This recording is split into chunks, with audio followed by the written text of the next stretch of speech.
ด้านหน้าว้าวแล้วก็ด้านหลังมีบอกวิธีทำด้วยด้านในจะเป็นอย่างไรนะ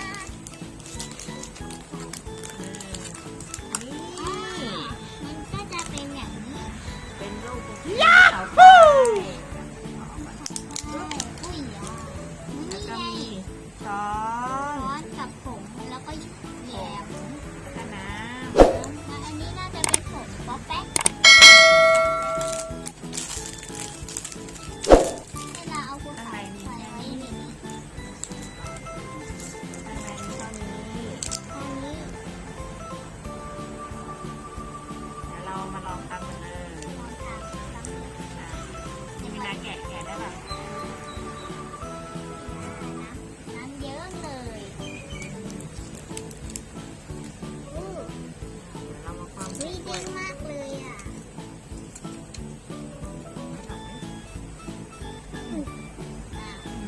น้องไม่ออกนี่ไง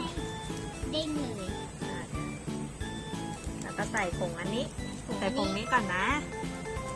โอเคน้องเตะน้องหน่อยน้องเด้งไหมเด้งมากน้องเด้งมากเลย นี่ใส่ไปตรงนี้นะตรงกลาง ตรงกลางเลยให้มันเหมือนภูเขาไฟก็จะประมาณนี้ใส่หมดแล้วแล้วเรา ก็มา จะมาใส่ ใส่น้น้ำมันนี้นะเรามาใส่กันเลยำ3อุ้ยภูเขาไฟพุ่งออกมาแล้ว ลาวาละออกมาแล้วนี่ เริ่มขึ้นแล้ว ภูเขาไฟระเบิดเลย ระเบิดฟู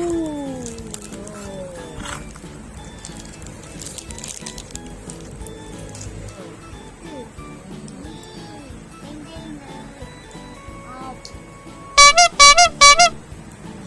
เหมือนพุดดิ้งเลย เป็นพุดดิ้ง หวานเลยอ่ะ พุดดิ้งภูเขาไฟเรากินภูเขาไฟ อ กัน ร่อยนะ ชอบอ่ะ ไม่ได้กินเลย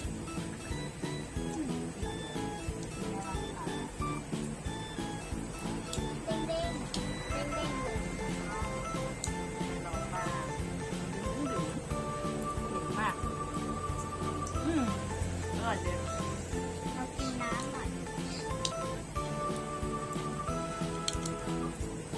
น้ำมันแบบเหมือนน้ำสตรอเบอรี่ใส่โซดาประมาณ หวานๆซ่าๆเม็ดปอกแปะ